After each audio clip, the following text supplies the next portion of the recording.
Welcome everyone to this video.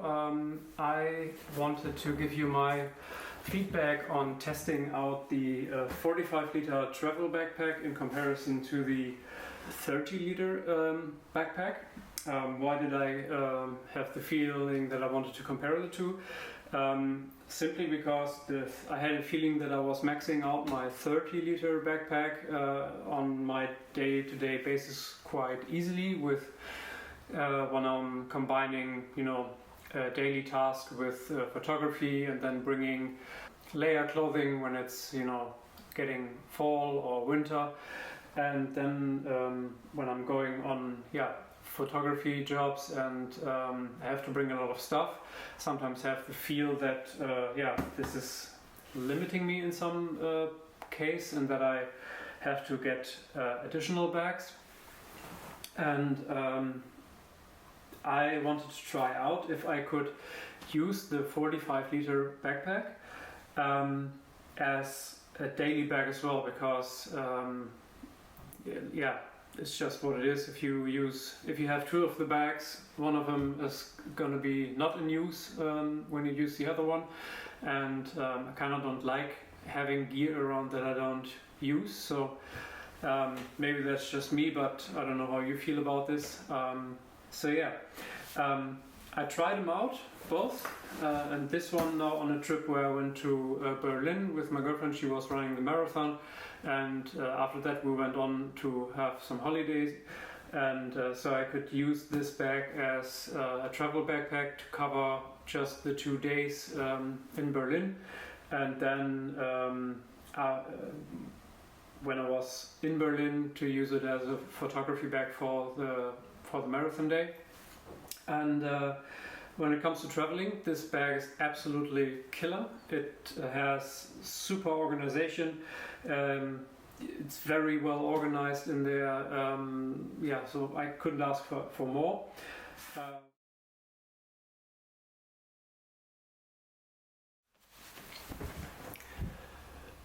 So let's have a look at the 45-liter travel bag.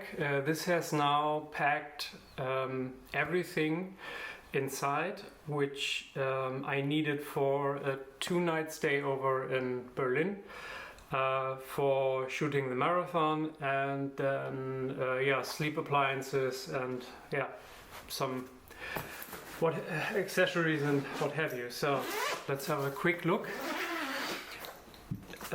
Task was to take everything, of course, that I would usually take with the 30-liter everyday backpack, plus some stuff that I couldn't fit.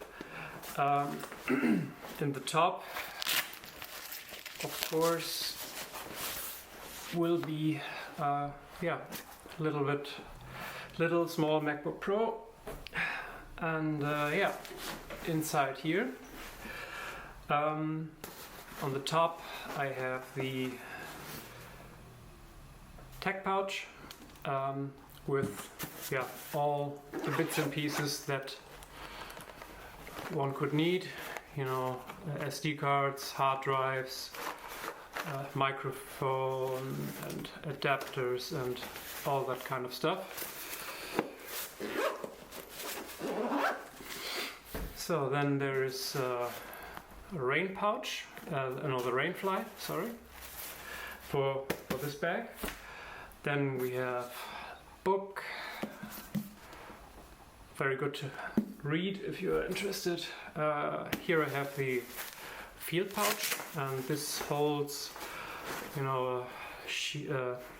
some cloth for a camera, pumpy thing, capture clip, and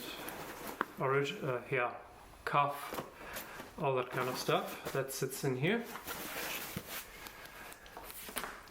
I have a little JBL for some music. So this is a Patagonia vest in case it gets cold. It was autumn after all. So packing cubes.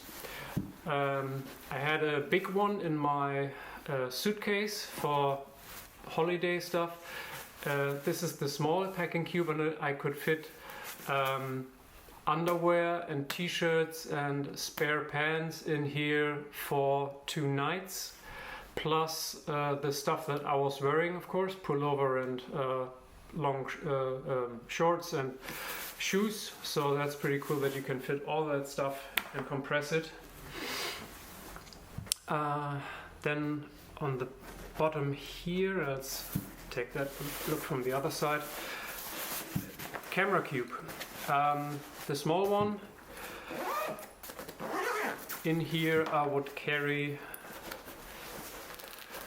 13 millimeter Viltrox. That was for museum visit, for those wide angles. And then on the bottom here, underneath, a lot of cushiony stuff, and inside more cloth is the 50-140 for the marathon day. So there was, I didn't secure it in here, I just took it like this so I could swap things quickly. Of course, for the marathon day I clipped the bag in like this, so to have side access. So let's close this one. What's really great about this bag is that you can hide the straps in here for transport in the car. There's nothing flapping around. That's really, really good. What I don't understand about Peak Design is that they have magnetic latches on the newer bags, on the 30 liter backpacks that close these. If you have your bottle in here and it stays in there all day, kind of stretches this whole bit, it kind of, you know, stays out of shape. It takes a little bit of time to go, you know, back to being very flat on the side. So on this top end here I had, you know, a wallet, not too much stuff because this is not a very big pocket and it's not meant to be, I guess. So I didn't even have to extend the bag for this kind of stuff here, so that's also pretty cool. Top here, here's my notebook to do my journaling and whatever,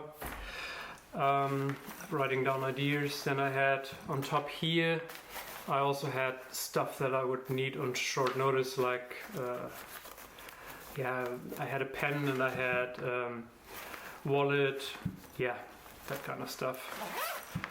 So there was nothing in here. Here's a rain jacket, surfing magazine, and then in here I have charging cables and camera strap. So that sums it up.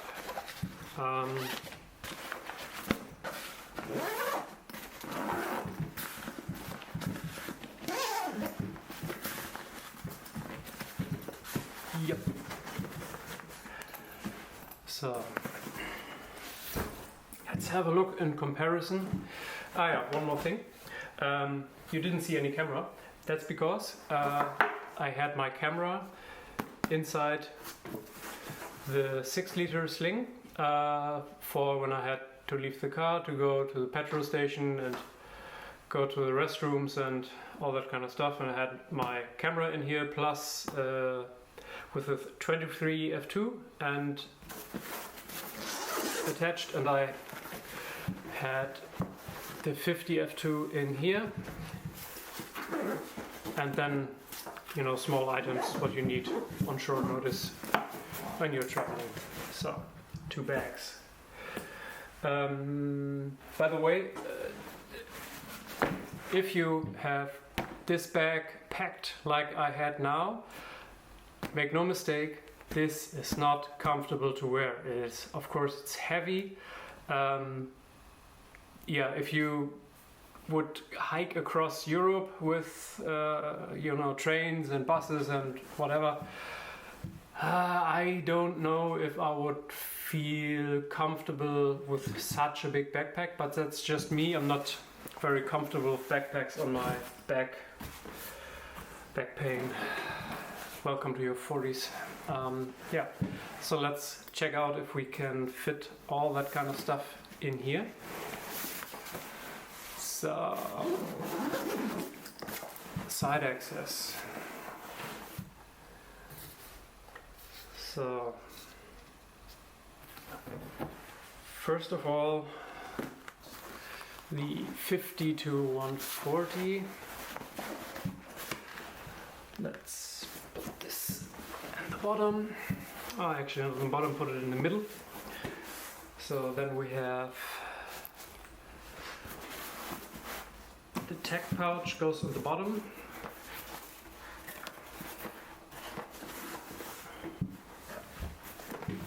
So now I can actually fold this one over. A little bit of resistance there, and then I can place 13mm lens on top there. So it's also, you have to be, not much room there, but that fits. So I will close that down.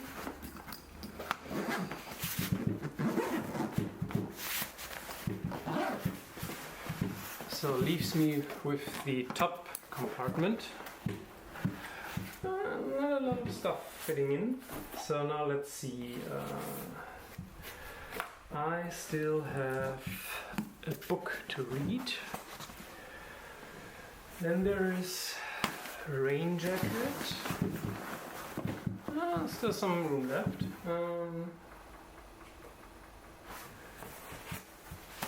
This vest actually could also fit in. Close this, yeah, no problem. Then there is Peak Design gear that goes on top.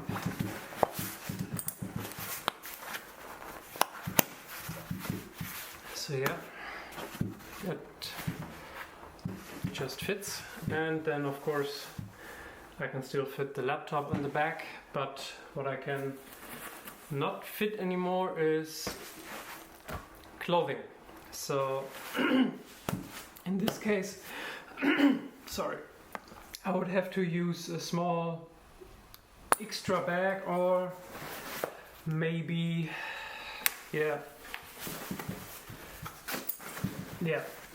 leave the book or whatever.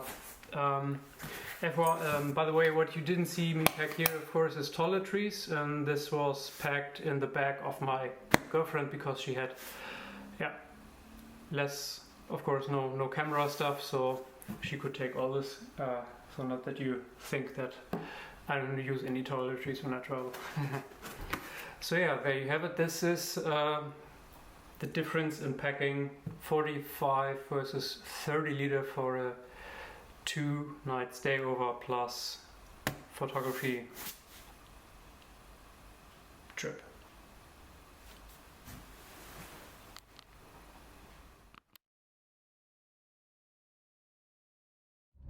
So good morning. I'm on my way to a place where they restore classic cars, and I'm doing a project documentary for them, taking pictures of the separate steps, how the cars are rebuilt, and then I'm making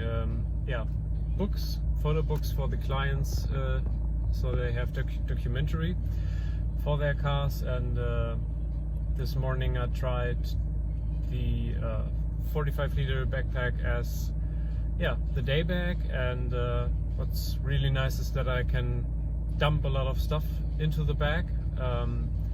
Decided, just because I had this space left to spare, that I'm gonna mount the battery grips on my XH1 and my XT4, just to have, I love this really bulky feel of the camera, also for horizontal shots. That's very nice. And yeah, of course there is then a lot of space left to spare.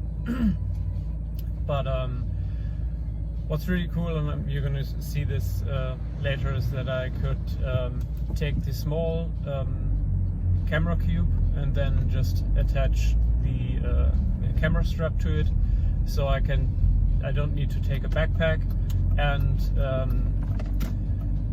a separate sling bag.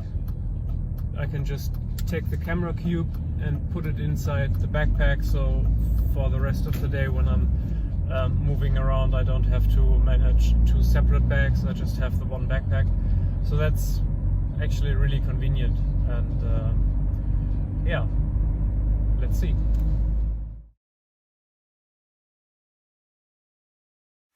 When it comes to the travel bit, to the photography bit and walking around in the city, I'm not super convinced, to be honest. And there's one major thing that was not very nice. You can button down the bag with these compression knobs here to give it a little smaller footprint.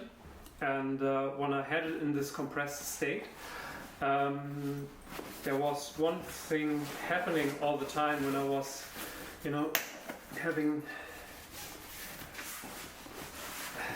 the bag around my shoulder like that, and then when I would open the zip, the bag would pop open here because of the weight, of course, of the stuff that was inside. And then when I was taking my camera out and back in, and then when I wanted to zip it, it sometimes it didn't really want to zip because there is so much pull from the bag itself, because the bag is of course a little bit heavier and bigger surfaces and what have you. So you need to assist the bag and then you can close it. And another thing that was really annoying is that you have only one zipper on the side access. With the everyday backpack you can zip it from either side. So if your camera is down here, of course you take the zipper on the bottom, take your camera out, close it, and like that. And the camera is kind of at the bottom. You have your packing cube on the bottom end, so you would open it from there. And if you have to zip it all up, and then I don't know, it was kind of annoying, to be honest. So it's weird that it opens because it's really hard to close this button. So yeah, that was kind of annoying. And another thing about this bag is that I read a lot about it, and I have seen this in a lot of videos, but I didn't want to believe it. I think the carrying straps are not very comfortable. Also, the hip belt to support the weight is rather small. So maybe I have to look into a Shimoda bag for those kind of trips. I don't know. It's a bit annoying because I really like the everyday backpack, how it works and how you gain access to it from all sides. And I know other bags are more limited because you have to use packing cubes, and packing cubes always limit access somehow, because you have your folder, your dividers, they are all with Velcro, so if you want to get access to all your stuff, you always have to take the bag off and open the back part of it. And with this, you can get to every item from one side. So that's pretty dang cool. So maybe I will try a Shimoda bag. I don't know. We'll see. But this is just my feedback on how this works on day-to-day basis. I decided to stay on the 30-liter backpack, and also for travel, because it's lighter and more flexible when you are on location, like on a city trip. And I actually found out that you can use it together with the small packing cube for clothing. So maybe just reduce further on other stuff. Maybe use ebooks instead, I don't know. So this has been a quick and dirty video just to get the feedback and findings out to the world. Hope you find this useful, and see you in another video. Bye.